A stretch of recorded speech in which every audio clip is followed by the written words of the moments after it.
My fifth soul style principle that I want to share with you today is what I call placement and balance.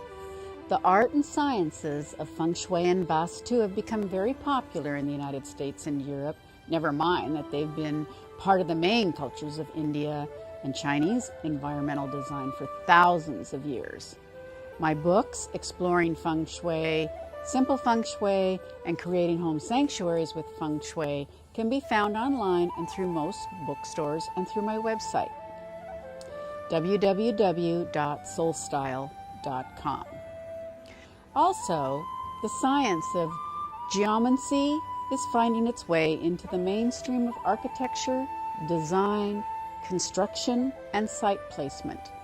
Don't overlook these important forces to enhance the flow of life force, known as prana in India and qi in China.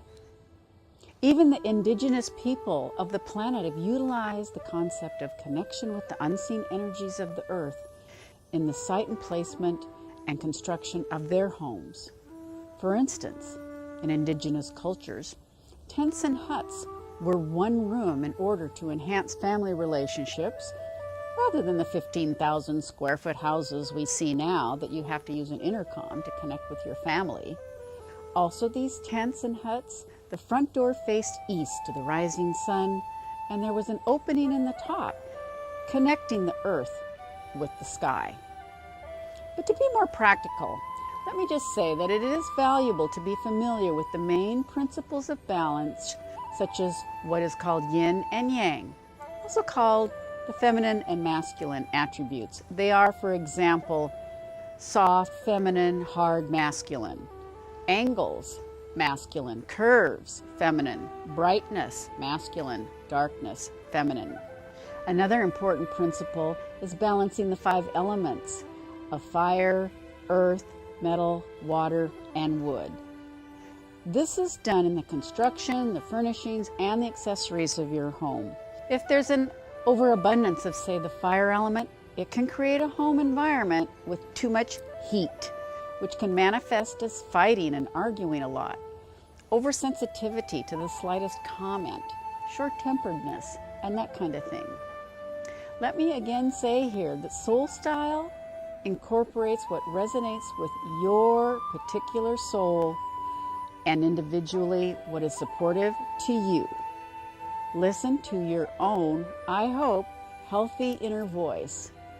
A challenge of feng shui is that there are different schools and they can contradict each other. If it doesn't resonate with you, it won't work. Be thoughtful and listen to your own intuition as to whether a feng shui cure is appropriate for you or not. On the positive side, appropriately designed rooms for the auspicious placement of doors, windows, rooms, your furnishings, and accessories is important. Primary seating areas and bed position should always be placed such that you can see who is entering the room. Not straight on, but angled to the side. Here's a quick way to remember this precept. In the mafioso world, in the Italian restaurant, does the godfather sit with his back to the door? No! He or she needs to see who's coming in at any time. Same as for the placement of your bed and major seating areas. Another important rule, the second one I'm going to mention here, is be sure that your front entrance is clean, clear of clutter, and attractive. The symbolic idea here is that you want to attract positive qi, positive energy. If the gate's broken, the door needs painting, the hose bib is leaking, the door handle is dirty and greasy and sticky, positive feelings will not arise when you or anyone else comes to your door. Think of the front door of your home as a magnet for happiness, fortune, uplifting feelings. It's known as the mouth of qi. I know that I have said this to you already a couple of times, as there is so much to cover, but I'm happy to deliver these tidbits to you to get you thinking and giving you a new and fresh pair of eyes and seeing your home and your lifestyle as a soul style lifestyle. This last soul style principle is perhaps the most fun. I call it rituals and celebrations. Remember earlier when I spoke to you about the vibrational feelings emanating from a church or a hospital? How do you think those vibes got imbued into the walls of those buildings? They came from the feelings of the people that have been in those buildings. For instance, how come all your kids' friends want to hang out at one friend's home all the time? Is it yours? Do you want it to be yours? Maybe not, but don't you want your home to feel happy, peaceful, loving, and even fun? You can do this.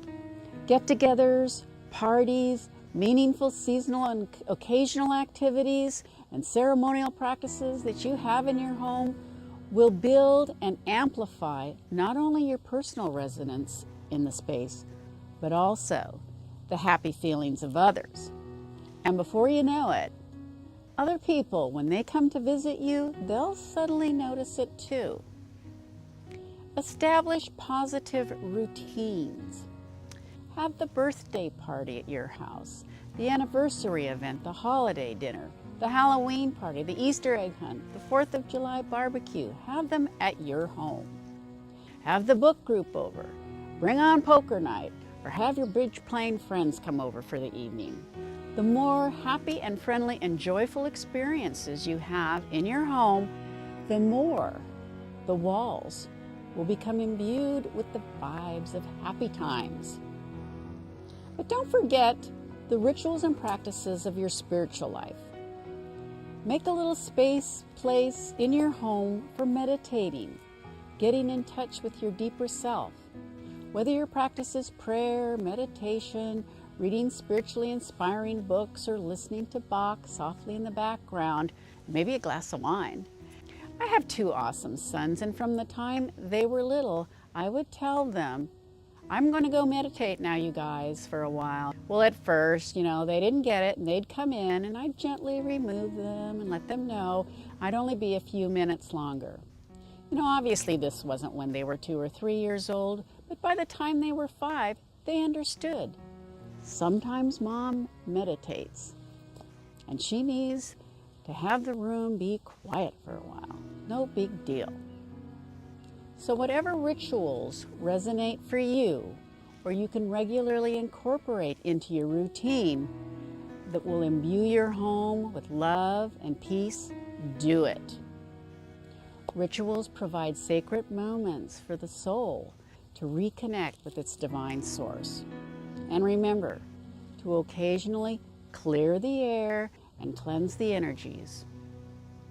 Now that we've explored the 6 elements of soul style, you can begin the process of integrating these elements into your environment by taking a thoughtful journey through your home or garden or office with the list of elements, and notice and feel the energies present. Make notes or take snapshots. Do what it takes to get in touch with what resonates or does not resonate for you. This need not be an overly structured exercise, but begin to play as you start to create your soul style home and lifestyle. Here's how to contact me.